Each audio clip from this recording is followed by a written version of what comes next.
Buscamos claves económicas con el punto de vista del doctor en Economía y profesor de la Universidad Francisco Marroquín, Juan Ramón Rayo. Profesor, buenos días. ¿Qué tal? Buenos días. Estamos en los últimos días del año y además de preocuparnos la salud del coronavirus, nos preocupa la economía. ¿Cómo cree que va a ir la economía este próximo año? ¿Qué debemos esperar para 2021? ¿Qué año nos espera en definitiva, señor Rayo? Bueno, va a depender crucialmente de lo rápido que seamos capaces de vacunar a la población y, por tanto, de regresar a la normalidad económica. Lo que hemos visto en 2020 es que ha habido una correlación muy clara entre salud y economía. Es decir, cuando la pandemia se ha extendido de manera masiva, la economía se ha venido abajo, ya sea porque los gobiernos han decretado medidas de distanciamiento social para evitar la propagación del virus, o ya sea porque los propios ciudadanos han intentado protegerse aislándose a sí mismos. Y, por tanto, si uno se aísla, si uno no sale de casa o minimiza sus salidas de casa, obviamente todo el resto de la economía también se resiente. A lo mejor no va a trabajar, se pide una baja, o si va a trabajar no va a los bares, no va a los restaurantes o minimiza ese tipo de consumo y, por tanto desde el lado de la producción como desde el lado del gasto, la economía se viene abajo. Por tanto, dependerá crucialmente de esto. Ahora bien, si de verdad somos capaces de vacunar rápidamente a un porcentaje alto de la población, algo que de momento el gobierno no parece que esté en sus planes, pero bueno, si fuéramos capaces de hacerlo, no tendría por qué ser en absoluto un mal año. Al contrario, podría ser un año bastante bueno teniendo en cuenta de dónde venimos. Claro, que es el peor año desde la Guerra Civil. ¿Por qué razón? Pues porque por un lado tendríamos el impulso de la normalización de la economía, es decir, una cierta vuelta a la normalidad. Por otro lado, las familias durante 2020, las que han podido, han ahorrado mucho frente al riesgo o a los riesgos a los que se podían enfrentar, si se iban a quedar sin trabajo, no gastaban tanto porque se querían, como he dicho antes, proteger del virus, etcétera, y hay bastante ahorro acumulado. Y ese ahorro se puede transformar en gasto en consumo en 2021 si la actividad se normaliza. Dos, las empresas, si la actividad también se normaliza, van a volver a invertir de manera mayor y, por tanto, ese mayor gasto también se va a traducir en más crecimiento. Y, por último, si llegan los 70.000 millones de euros de Bruselas, aunque gran parte se termine despilfarrando, que es muy probable que eso suceda, a corto plazo esa inyección de dinero también puede suponer un impulso adicional al crecimiento económico. Ahora hablaremos de, por ejemplo, las pensiones, pero querría preguntarle por quién o quiénes salen ganando o saldrán ganando de esta pandemia. China es la gran vencedora porque parece que va a ser la única gran economía que crecerá este año. Sí, bueno, desde el punto de vista del corto plazo parece que efectivamente China es la que va a resultar vencedora. Esas ya son unas claves de geopolítica que sinceramente se me escapan porque, bueno, yo creo que también el mundo ha visto que el régimen político chino es un régimen político peligroso, al menos aunque solo sea por su falta de transparencia. Pensemos que esta pandemia ha sido en gran medida tan grave porque el régimen comunista de China ocultó desde un principio el estallido del virus internamente y, por tanto, otros países no tomaron medidas a tiempo para intentar evitar la propagación y generalización de esta pandemia. Entonces, bueno, veremos si eso puede suponerle a China algún tipo de represalia no explicitada, pero sí de represalia futura en forma de coalición del resto de países y de intentar contener el avance del régimen chino, como en parte intentó hacer Trump, pero sin que sea Trump. En todo caso, ya lo veremos. Pero creo que sí que hay dentro de nuestras economías vencedores, o al menos sectores que han salido beneficiados en cierto modo por la pandemia, que son todos aquellos sectores que nos han permitido seguir más o menos operando durante un año tan complicado como 2020, que son todos aquellos sectores, lo estamos viendo ahora mismo, que nos permiten o que han facilitado las relaciones a remoto, los que han permitido la digitalización de gran parte de las actividades. Y parte de eso, aunque se normalice la actividad económica, va a continuar y esos sectores pues digamos que han dado un salto cualitativo, han dado un salto adelante de varios años, incluso de varios lustros, y han llegado para quedarse, y lo cual, por cierto, creo que es algo que todos agradeceremos porque potenciar el teletrabajo, por ejemplo, va a permitir pues una mayor conciliación de la vida laboral y familiar y también va a permitir el desarrollo de otras actividades económicas que hasta el momento no eran viables por el tener que acudir al centro de trabajo y todo lo que ello implicaba de concentrar actividades allí. ¿De qué manera está influyendo o puede influir en la economía, en los mercados, un hecho como es esa mutación del coronavirus registrada en el Reino Unido? ¿Cómo desequilibra la calma, ¿no?, o el optimismo la aparición de la nueva cepa británica, de esta variante? Bueno, a mí me preocuparía más la marcha de la actividad real a corto plazo que de los mercados financieros. Evidentemente, los mercados financieros, pues cualquier hecho inesperado los puede asustar y a corto plazo pueden sobrereaccionar, pero en general, si la esperanza de la vacuna, de la vacunación generalizada de la población se mantiene, no es previsible que los mercados se desmoronen de manera sostenida. ¿Por qué? Pues porque ya anticipan que la recuperación mediados de 2021, en 2022, pero que la recuperación está cerca, está relativamente cerca para los plazos que manejan, ya digo, los mercados financieros. Sí me preocupa mucho más la actividad económica real en el corto plazo. ¿Por qué? Porque puede suceder que la población se confíe, crea que con la llegada de las primeras dosis de la vacuna a España esto ya ha terminado. Y esto va a terminar probablemente a lo largo de 2021, pero ahora mismo no ha terminado ni muchísimo menos. El virus sigue siendo tan contagioso o más, en función de esta nueva cepa, de lo que lo era en el pasado. Y seguimos teniendo las mismas líneas de defensa, porque no hay una vacunación generalizada, que antes. Y por tanto, si la gente se confía y volvemos a una tercera ola, a un estallido de los contagios, eso va a dañar, por lo que decía antes, porque se paraliza la actividad tanto desde el lado de la oferta como desde el lado del gasto, va a paralizar la actividad económica. Es decir, una tercera ola sí puede dañar todavía más el tejido productivo real en este primer trimestre del año, y eso es lo que habría que intentar evitar, claro. Nos centramos en España. En 2021, para jubilarse habrá que tener 66 años. En 2027, 67 años será la edad legal con la que puedan jubilarse los trabajadores. Profesor, ¿cómo serán las pensiones del futuro? ¿Qué debemos pensar como futuros pensionistas si llegamos? ¿Y qué podríamos hacer si está en nuestras manos para tener la mejor jubilación posible? Bueno, las pensiones del futuro puede que sean en términos absolutos mejores que las actuales, es decir, que el pensionista medio cobre más de lo que se cobra ahora, pero los términos de la jubilación serán mucho peores de lo que son ahora. Si las jubilaciones del futuro son mejores que está por ver, será porque también habrán cotizado mucho más a lo largo de su vida laboral, pero insisto, los términos de la jubilación serán peores. ¿Cómo serán peores los términos de esa jubilación? Pues lo estamos empezando a ver ahora mismo. Nos vamos a jubilar más tarde, a los 67 años, incluso se van a penalizar las jubilaciones anticipadas para aquellas personas que voluntariamente ahora mismo están dispuestos a aceptar un recorte en sus pensiones a cambio de jubilarse un poco antes. Todo eso se va a desincentivar todavía más.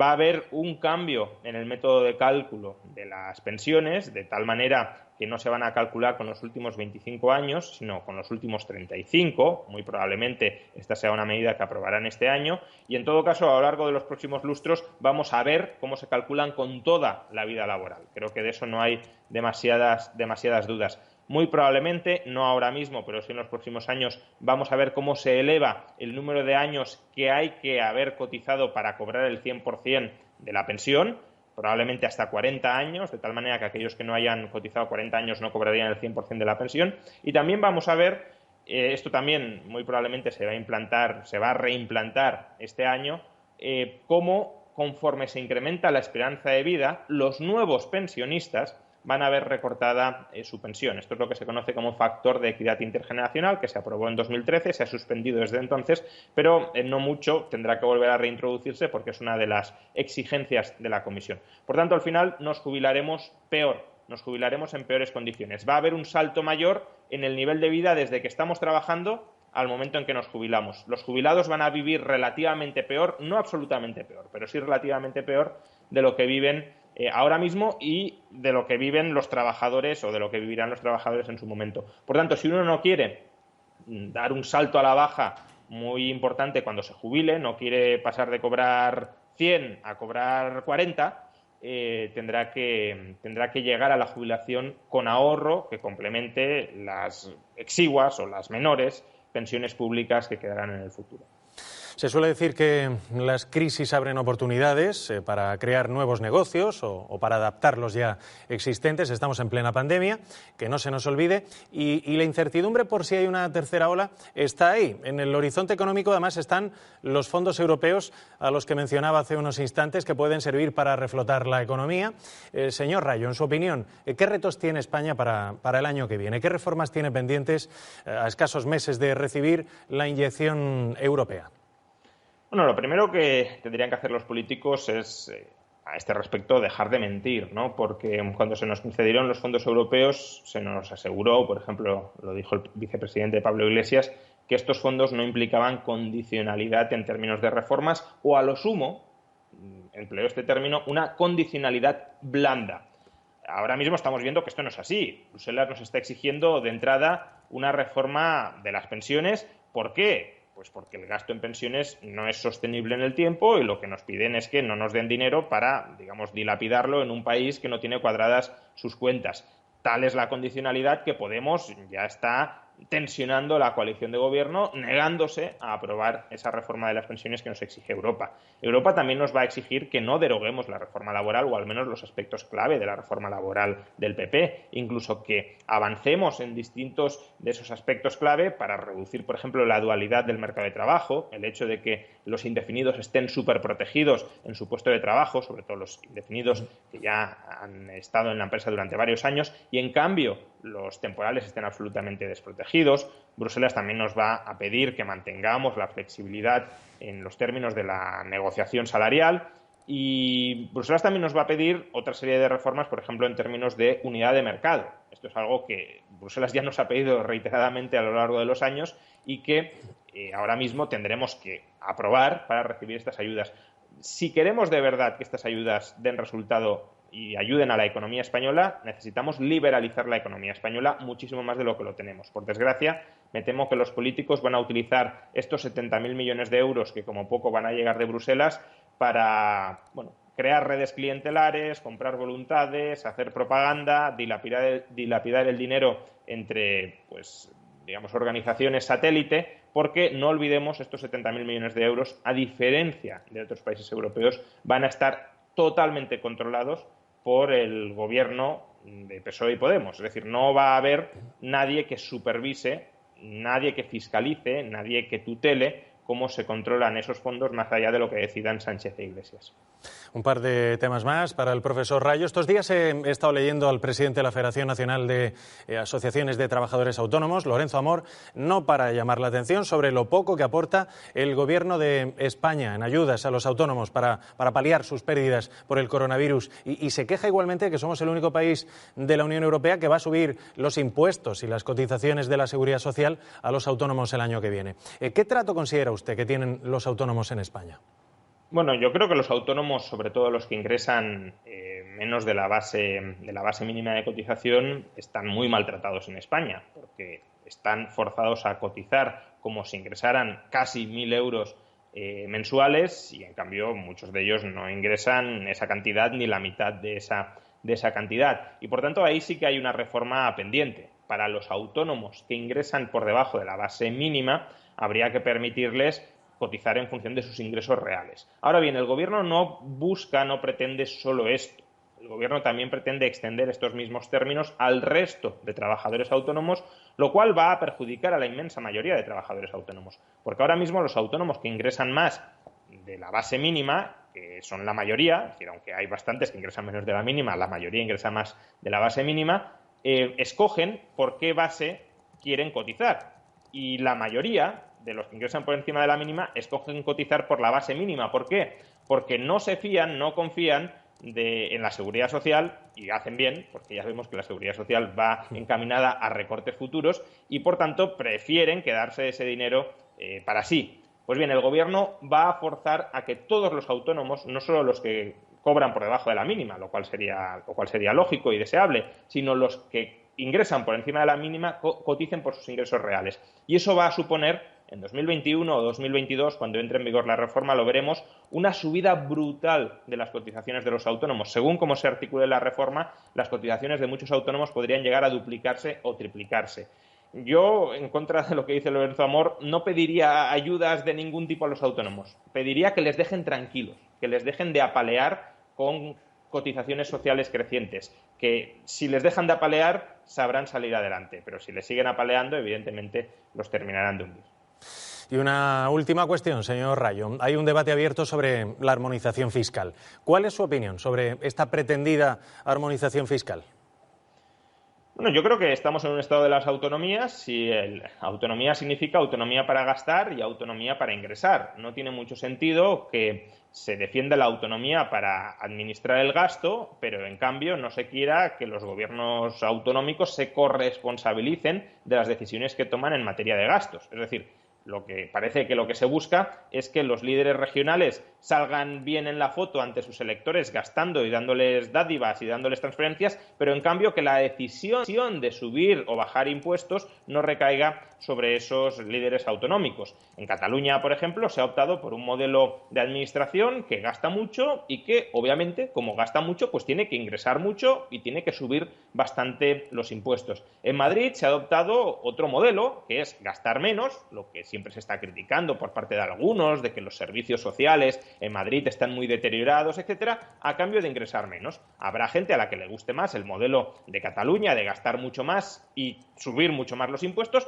y habrá otros que preferirán servicios públicos más austeros a cambio de que no suban los impuestos. Lo que no tiene ningún sentido es que se pretenda que todos, en un estado de las autonomías, apliquen el mismo modelo. Autonomía viene de gobierno, autogobierno, de la capacidad de tomar la decisión y de adoptar el modelo que prefieras. Y en Madrid, sistemáticamente, los electores han votado de manera muy mayoritaria por un modelo que consiste en impuestos más bajos que el resto de autonomías, a cambio también de gastar menos en sanidad, en educación, que otras autonomías. Si ese es el modelo, respetemos las decisiones democráticas y mayoritarias de los madrileños y no intentemos armonizar a la baja. Y si a alguien le molesta que la Comunidad de Madrid ponga impuestos más bajos, porque considera que con impuestos más bajos, y es verdad, se potencia la creación de riqueza, pues que adopten ese mismo modelo. Pero lo que no tiene sentido, insisto, es que se obligue a los madrileños a pagar muchos más impuestos cuando los madrileños, en un estado de las autonomías, han votado sistemáticamente durante más de 20 años